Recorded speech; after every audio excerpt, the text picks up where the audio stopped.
Hello everyone, welcome to our channel. எல்லோரும் எப்படி இருக்கீங்க ஃப்ரெண்ட்ஸ்? இன்றைக்கி நாம் டிஎன்பிசியில் இதுவரை கேட்கப்பட்ட கேள்விகள் பகுதியிலிருந்து வாடிய பயிரை கண்ட போதெல்லாம் வாடினேன். இன்றைக்கி நாம் வள்ளலார் ராமலிங்க அடிகள் சார்ந்த கேள்விகள் பார்க்க போகிறோம். அதுக்கு முன்னாடி நீங்கள் நம்ம சேனலை இன்னும் சப்ஸ்கிரைப் பண்ணல அப்படின்னா சப்ஸ்கிரைப் பண்ணிக்கோங்க. சப்ஸ்கிரைப் பண்ணிவிட்டு பெல் பட்டனை ப்ரெஸ் பண்ணி ஆல்னு செட் பண்ணிக்கோங்க. நீங்கள் இன்னும் நம்ம டெலிகிராம் சேனலில் ஜாயின் பண்ணல அப்படின்னா லிங்க் டிஸ்கிரிப்ஷனில் இருக்குது, கிளிக் பண்ணி ஜாயின் பண்ணிக்கோங்க. உங்களுக்கு டிஎன்பிசி நோட்ஸ் பிடிஎஃப் தேவைப்படுது அப்படின்னா டிஸ்கிரிப்ஷனில் லிங்க் இருக்குது, கிளிக் பண்ணி டவுன்லோட் பண்ணிக்கோங்க. சரி, இப்போ ஃபஸ்ட்டு கொஸ்டின் பார்ப்போம். 10 வயதுக்குள்ளாகவே சொற்பொழிவு நிகழ்த்தவும் பாடவும் ஆற்றல் பெற்றவர். 10 வயதுக்குள்ளாகவே சொற்பொழிவு மற்றும் பாடவும் ஆற்றல் பெற்ற ஒருவர் வள்ளலார் ராமலிங்க அடிகளார். அடுத்த கொஸ்டின் பாருங்க. சமரச சன்மார்க்க நெறிகளை வகுத்தவர் யார்?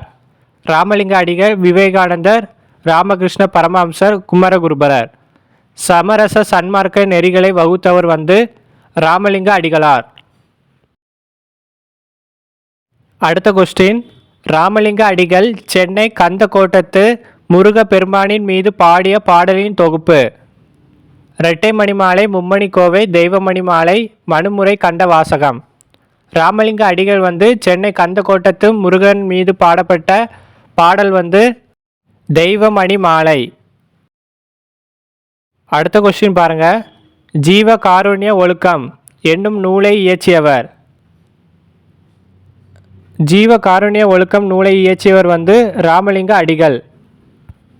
அடுத்து மனுமுறை கண்ட வாசகம் என்ற நூலை எழுதியவர் ராமலிங்க அடிகள், நாமக்க கவிஞர் ராமலிங்கனார், கவிஞர் ரேரு வாணிதாசன், உவமை கவிஞர் சுரதா. மனுமுறை கண்ட வாசகம் என்ற நூலை எழுதியது ராமலிங்க அடிகள். இந்த கொஸ்டின் நிறைய தடவை கேட்டிருக்காங்க. ராமலிங்க அடிகளாரது சிந்தனைகளின் ஊச்சுக்களமாக இருந்த இடம் எது? வடலூர், கந்தக்கோட்டம், திருமயிலாப்பூர், மருதூர். ராமலிங்க அடிகளாரது சிந்தனைகளின் ஊச்சுக்களமாக அமைந்த இடம் கந்தக்கோட்டம். அடுத்த கொஸ்டின் பாருங்க. ஓடையிலே ஊறுகின்ற தீஞ்சுவைத்தேன் தண்ணீரே, உகந்த தண்ணீர் இடமலர்ந்த சுகமண மலரே என்று இறைவனின் திருவடிகளை பாடியவர். இவ்வாறு இறைவனின் திருவடிகளை பாடியவர் ராமலிங்க அடிகள். அடுத்த கொஸ்டின் ஆல்ரெடி பார்த்தோம். ஜீவ காருண்ய ஒழுக்கம் என்னும் நூலை இயற்றியவர் ராமலிங்கர். ராமலிங்க அடிகள் சார்ந்த கேள்விகளில் கேட்ட கொஸ்டினையே திரும்ப திரும்ப பலமுறை கேட்டுட்ருக்காங்க. அடுத்த கொஸ்டின் பாருங்கள். சமரச சன்மார்க்க சங்கத்தை தோற்றுவித்தவர். இது எல்லாருக்கும் தெரிஞ்ச கொஸ்டின். சமரச சன்மார்க்க சங்கத்தை தோற்றுவித்தவர் ராமலிங்க அடிகள். அடுத்த கொஸ்டின் ரொம்ப முக்கியமான கொஸ்டின், அடிக்கடி கேட்ட கொஸ்டின். வள்ளலாரை பாரதியார் எவ்வாறு போற்றினார்? வள்ளலாரை பாரதியார் புதுநெறி கண்ட புலவர் என்று போற்றினார். அடுத்த கொஸ்டின் பாருங்க. அகத்தே கருத்து புறத்து வெளுத்து இருந்த உலகர் அனைவரையும் சகத்தை திருத்த இறைவன் தம்மை வருவித்ததாக கூறியவர் ராமலிங்க அடிகள். அடுத்து பாருங்க. ஒத்தாரும் உயர்ந்தாரும் தாழ்ந்தாரும் எவரும் ஒருமையுளர் ஆகி உலகியல் நடத்த வேண்டும் என பாடியவர். இவ்வாறு பாடியவர் வள்ளலார். அடுத்து பாருங்க. இது ரொம்ப முக்கியமான கொஸ்டின்.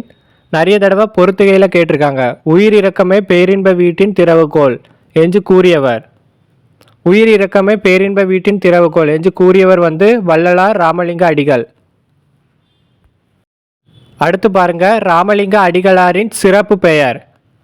ராமலிங்க அடிகளாருடைய சிறப்பு பெயர் திருவருட் பிரகாச வள்ளலார். நிறைய பேருக்கு தெரிஞ்ச கொஸ்டின்.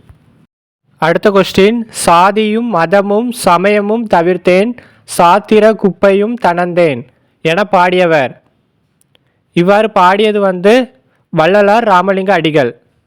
ஓல்டு 6th தமிழ் புக்கில் இருக்கும். அடுத்து திரும்ப திரும்ப கேட்டுட்டு இருக்கிற கொஸ்டின். உள்ளொன்று வைத்து புறமொன்று பேசுவார், உறவு களவாமை வேண்டும் என்று கூறியவர். ரொம்ப முக்கியமான கொஸ்டின், ராமலிங்க அடிகளார்.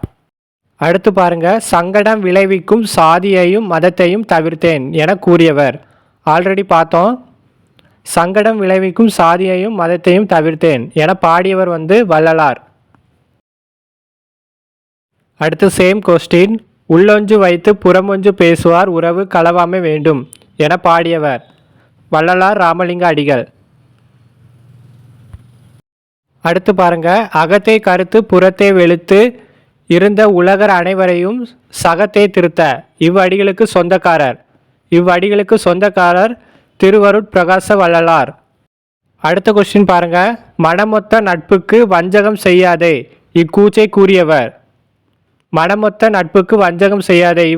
கூறியவர் வள்ளலார். அடுத்த கொஸ்டின், வள்ளலார் பதிப்பித்த நூல் சின்மய தீபிகை. அவ்வளோதான் ஃப்ரெண்ட்ஸ், இன்றைக்கான பதிவில் திருவருட்பிரகாச வள்ளலார் சார்ந்த கொஸ்டின்ஸ் பார்த்தாச்சு. இன்னொரு பதிவில் சந்திப்போம். நீங்கள் இன்னும் நம்ம சேனலை சப்ஸ்கிரைப் பண்ணல அப்படின்னா சப்ஸ்கிரைப் பண்ணிக்கோங்க.